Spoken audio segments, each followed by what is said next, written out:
I actually have a professor named Dr. McCaffrey that I have to do homework for, or, you know, I get like bad grades and stuff. I know, and I'm like old, right? So do you go to college? I do. I have class tonight. So does Miss Trevino. Yeah, Miss T is, I think we're in the same program actually, so to be teachers to help people like you. Wait, so you're a student teacher? Well, not quite yet, but it's weird, but I can still substitute teach. So, yes ma'am.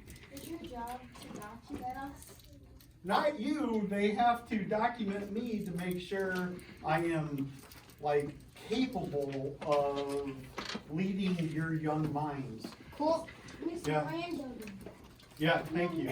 All right, so based on all that and our discussions on young Johnny, we're going to read Johnny Appleseed Heads West. It is retold. This story's been told several times. This particular version is retold by Vera Ogden Baker, and the illustrator, who can tell me what the illustrator does? Yes. Do you guys agree? Thumbs up, thumbs down? Yep, he's the picture drawer, Tad Butler. Give it up for Tad, everybody. Okay, Wait. Tad Butler. This one.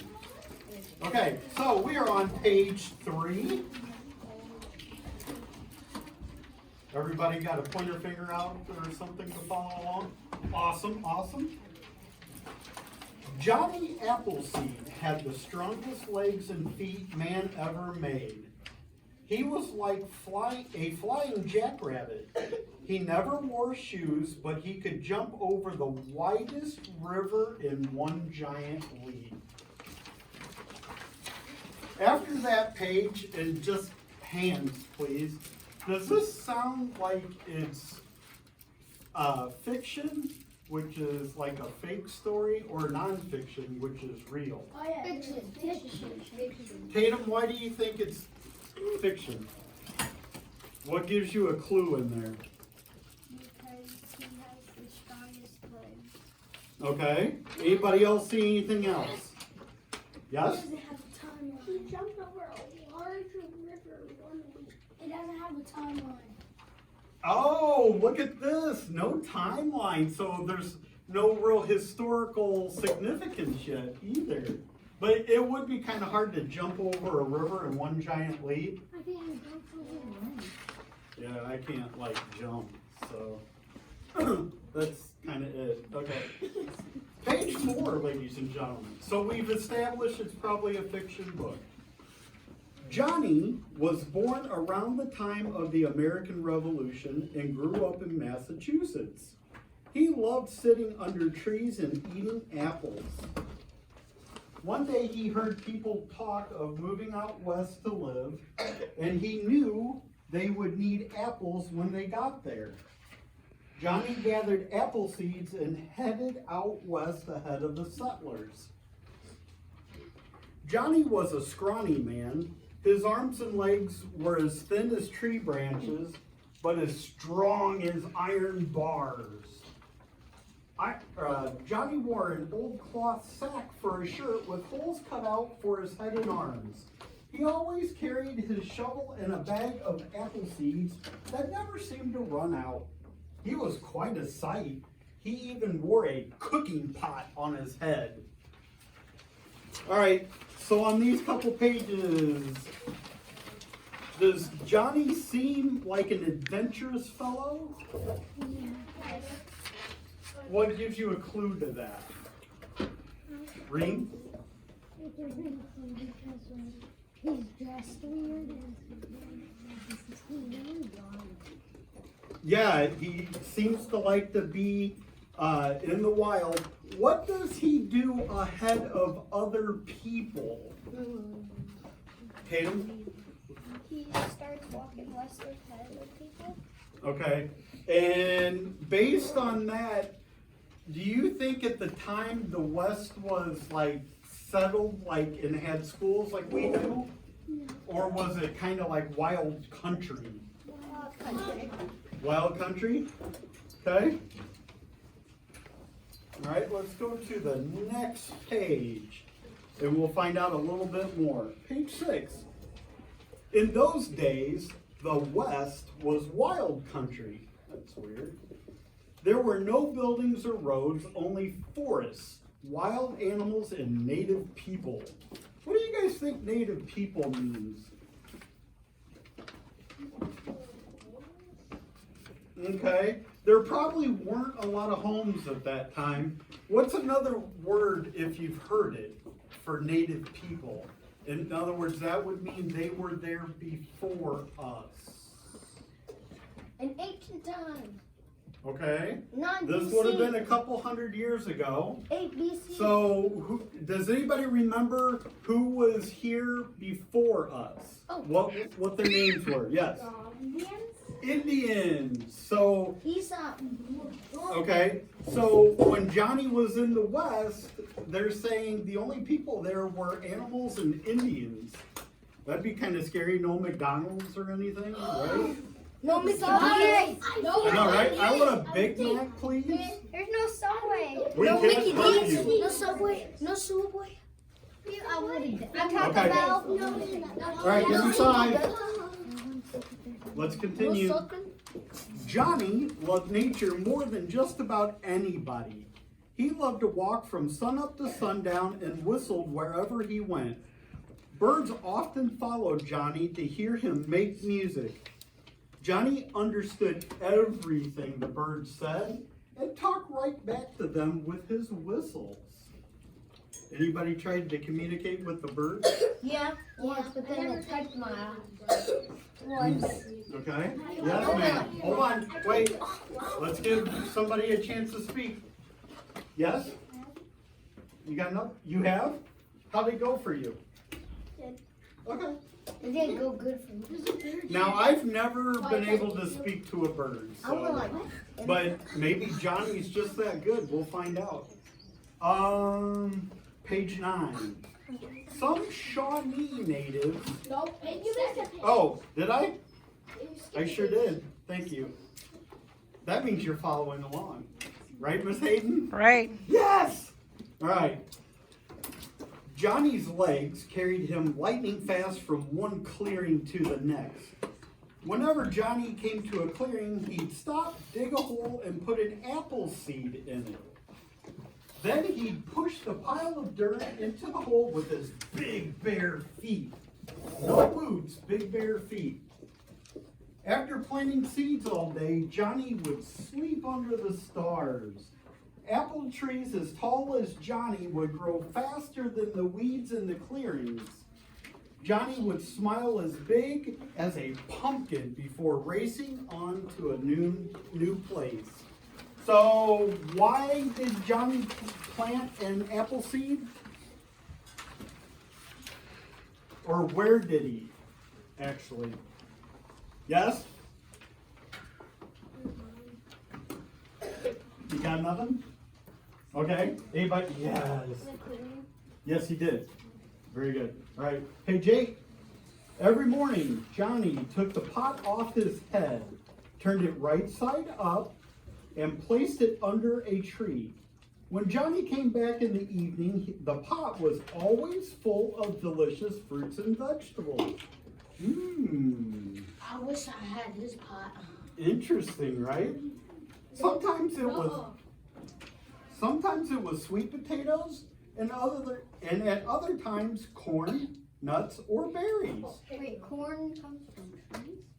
Yeah, let's follow along. Johnny was always happy to find these foods in his pot because he never ate meat of any kind. He loved all the animals and didn't want to see them harmed in any way. Is there anybody in here that doesn't like meat? Like, raise your hand, or do you all kind of like meat? Yeah, actually, your meat. Yeah, if you don't eat meat, they call you a vegetarian, sometimes a vegan. and stuff I've like tried the that. 7 day vegan challenge. Vegetarian. We'll save that for a health class. I don't eat cheese. Okay, page 9. I'm a veg. So, to sum this up, it looks like somebody is helping Johnny out. Yes, no? Thumbs up, thumbs down? You think they're helping him out? Kind of. Okay. What's in his pot when he comes home every night? Tatum? Fruits and vegetables. Okay. And does Johnny like animals? Yes. Good enough to eat? No. Okay. Page 9. Some Shawnee natives watch Johnny from behind rocks and trees. Let me ask one more quick question. What do you think Shawnee people are? We kind of talked about them earlier. Yes. They're a tribe of Indians. That's absolutely correct. Some Shawnee natives watched Johnny from behind rocks and trees as he traveled through their lands. He was different from any white man they had ever seen, and he made strange sounds with his mouth. The Braves were also impressed by the love and respect Johnny showed even the thorny plants and dangerous animals. Look on page 9, the picture at the bottom. What do you guys infer that Johnny's doing that may not be possible? Yes? Befriending a bear. Do you think we could befriend bears? No. I tried once. Why not? Why don't you guys think so? He's gonna eat me. You think, yeah. That's not such a friend. I'm not sure, but it works for this story, right? For young Johnny? Okay, page 10. The Shawnee Braves tasted some apples from Johnny's trees and wanted more. They made fun with Johnny. He sat around the fire with them while they ate applesauce and cornbread, and that he baked as a special treat. After dinner, they danced around the fire late into the night. Johnny could dance longer and higher than even the strongest Braves. One day, while Johnny was planting seeds, he heard a terrible howl in the woods. Johnny followed the sound and found a wolf caught in a steel trap. Johnny spoke softly, gently, patted the wolf's head, and opened the trap. Why did you do that? Say that again? Like on the previous page, how did the author say Johnny felt about animals? He liked them, so it wasn't him. Awesome. So, would it be in Johnny's nature to help this wolf if he was trapped? Okay. Or do you guys think Johnny's the one that trapped the wolf? Johnny, it couldn't be Johnny because He loves animals. Agreed. All right. Good job. Good job inferencing. From then on, that wolf followed Johnny everywhere. Johnny named him Romer. Romer liked to dig the holes for the seeds, so Johnny planted apple trees twice as fast as before. And now he grew a beard. Who saw that? I saw that too, and I'm like, wow, Johnny, you're looking mighty handsome today. Yeah. And he's still got the pot on his head. After he does that, dance around the fire, he just Okay. Yeah, Johnny's a pretty unique guy. But what, throughout the story, what does Johnny seem to keep doing? Planting apple trees. Perfect. Okay, good. Page 13? No, 12. 13. 13. All right. He also used that split hair. I see that too. He's grown a full mane, like a horse. Wilbur. All right, here we go.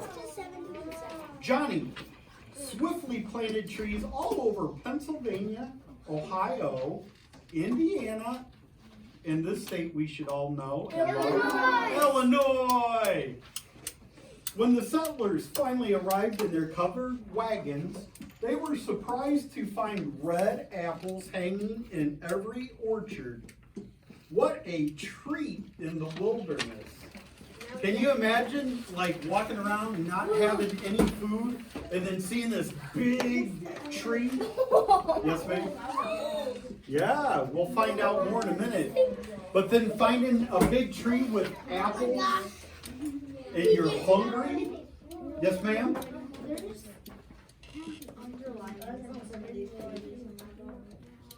Okay, that's okay. Somebody probably read it before. Mr. Ellie, Yes, ma'am. it must have been years and years because he looks Hold so on, guys. Let's listen to Tatum. Go ahead. It must have been years and years. He looks so old. Yeah, it's this story. So this story's covered a short period of time or a long period of time. Because when he started out, he was like a young boy. So Now he's an old man. right. So He's the tallest man on earth. okay, hold on. Let's answer this question. Did this story last like a week or two, or did it last several years? Several years. Awesome. Okay. All right, we're ready to finish almost. Okay, page 14. Some of the settlers held a square dance to celebrate, and Johnny got excited. He danced so high that he didn't come down until the next day. The earth spun completely around before Johnny landed back on the ground at the end of his dance. Imagine jumping so high you could jump into space. I'm pretty sure I'm tied space. Yeah. I'm not sure that's possible. Well, then we got to talk about like gravity and the fact that there isn't any up there. No air. Yeah, so we'll save that for science. I have to do like this. Did he put the pot in his mouth? I don't know. That's a good question. All right, He still has the pot in his head. let's finish. A young settler boy named Joey was curious about Johnny's cooking pot. Joey wondered how the pot became filled with food each day. One day, Joey hid and waited to see what would happen when Johnny left the pot under a tree.